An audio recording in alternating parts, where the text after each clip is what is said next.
Baik, terima kasih Pak Moderator. Salam Pancasila. Salam Salam Pancasila. Pancasila. Bapak pendiri, Ketua Dewan Pembina, Prof. Haryono, selamat ulang tahun juga. Dewan Pengawas, anggota Dewan Pakar, Dewan Pengurus khususnya Ketum, Sekjen, dan pengurus semuanya, DPP yang saya hormati, DPD, dan Ibu Bapak yang hadir.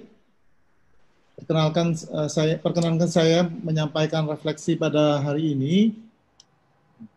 Saya bisa lihat dulu semua slide-nya.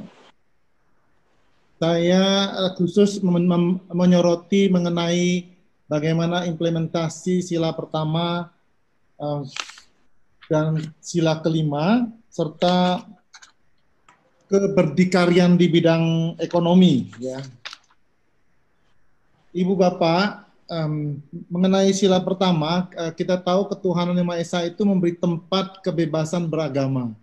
Kebebasan beragama di Indonesia, tapi apa yang terjadi kalau kita perhatikan, berdasarkan laporan dari Komnas HAM, ada dari Setara Institute, itu menunjukkan bahwa di Indonesia mengenai kebebasan beragama ini bermasalah. Ya, masih bermasalah karena baik oleh tindakan oleh orang-orang yang tidak bertanggung jawab, ormas-ormas yang arogan, intoleran, sehingga banyak kasus yang dihadapi. Ya, oleh karena itu sampai sekarang belum tuntas. Jadi pengamalan sila pertama ketuhanan Yang Maha Esa ini belum tuntas dipahami oleh warga negara kita dan juga oleh pemangku di pemerintahan.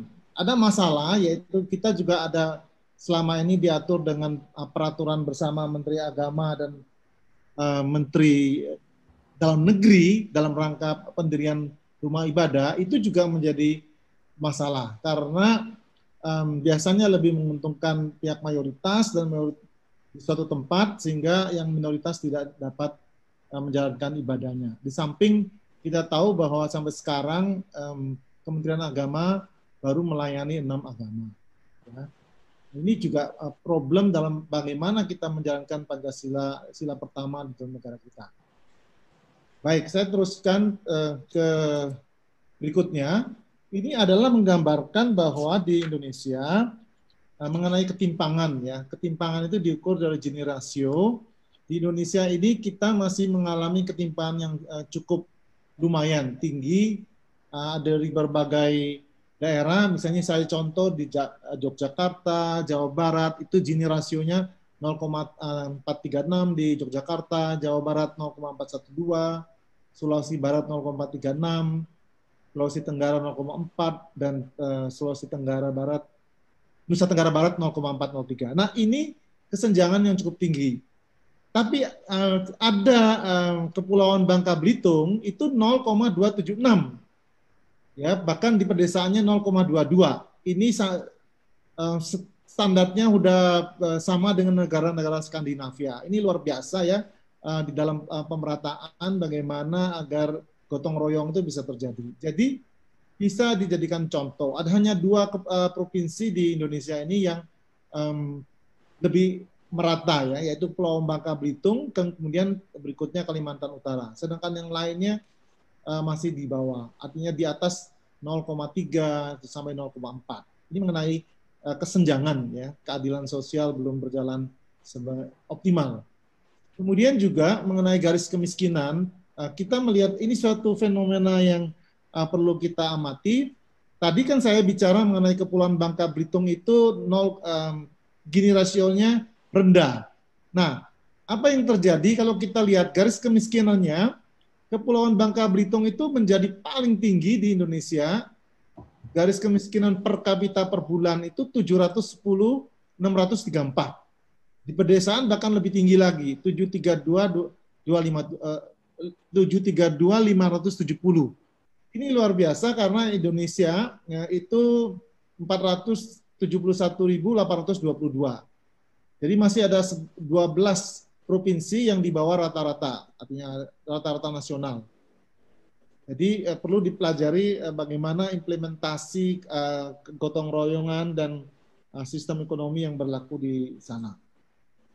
Nah, jumlah dan persentase miskin itu cenderung sudah ada penurunan, artinya pemerintah upayanya sudah baik, artinya sudah menunjukkan kemajuan. Hanya pada tahun 2020 naik lagi karena COVID-19, itu pada bulan Maret saja 9,78% atau setara dengan 26,42 juta. Mungkin sekarang sudah 30, sekarang bisa mencapai 30 juta yang penduduk miskinnya ini. Kemudian kalau kita perhatikan tentu penduduk miskinnya tersebar di Jawa, Sumatera, Jawa paling banyak, Sumatera dan lain sebagainya. Nah, ini penting sekali kalau penduduk miskin ini dibiarkan, maka tentu saja mereka mudah diinfiltrasi oleh paham-paham yang anti Pancasila. Kemudian keberdikarian di bidang ekonomi ini masih berat ya.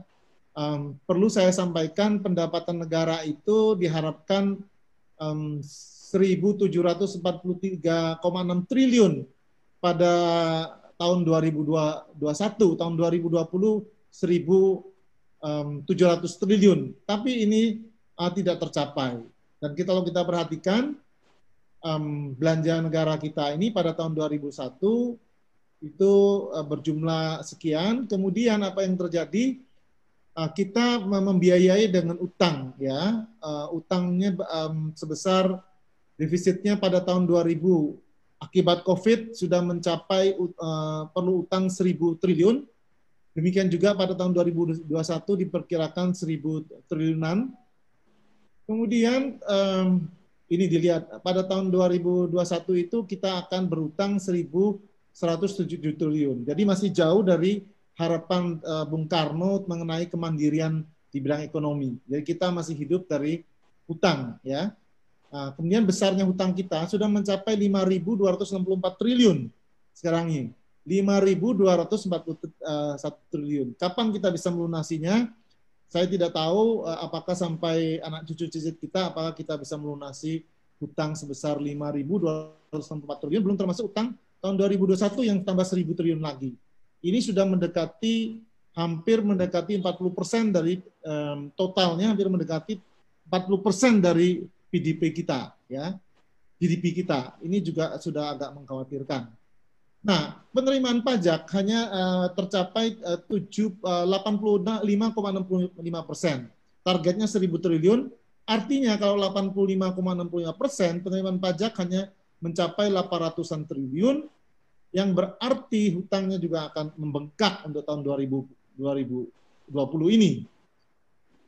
Kesadaran bayar pajak juga rendah.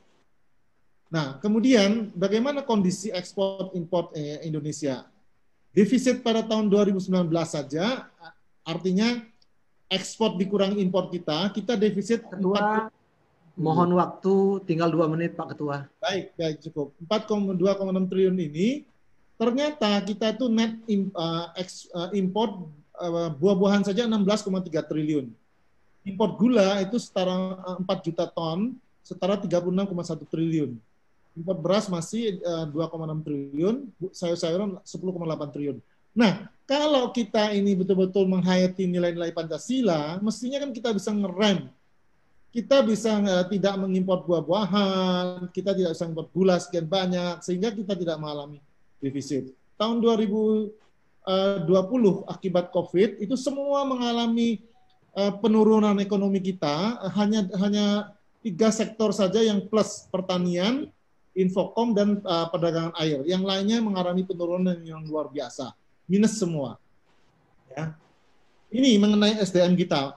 Ini penting sekali kita perhatikan bahwa 1 dari 4 penduduk Indonesia itu adalah pemuda. Jadi pemuda itu ada 64,50 juta jiwa. Tapi bagaimana kualitas pemuda Indonesia ini?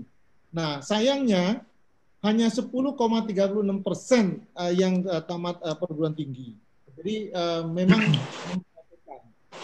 Kemudian memang mereka banyak memiliki HP dan sebagainya, tapi penggunaan komputer hanya 26,45. Ini kondisi yang memprihatinkan ya.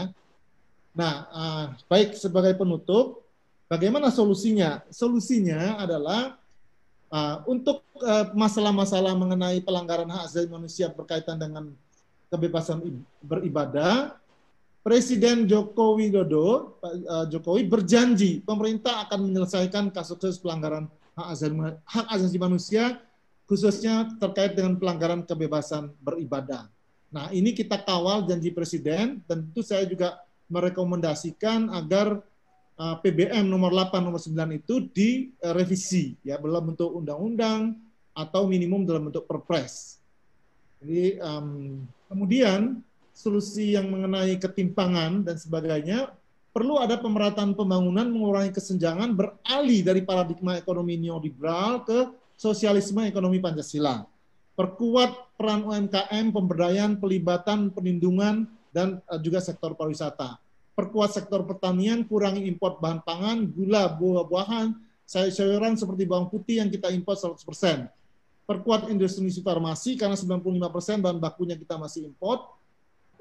Peralatan kesehatan juga kita perlu meningkatkannya, kemudian meningkatkan literasi digital pemuda untuk kepentingan yang produktif, bukan untuk main-main dan kesenangan belaka. Meningkatkan keterampilan tenaga kerja Indonesia melalui training, pendidikan vokasi, perkuat nation and character building, nasionalisme, cinta tanah air secara tulus, ya, merayakan kebinekaan dan meningkatkan persatuan sebagai bangsa, bersinergi tanpa memandang suku, agama, ras, dan golongan.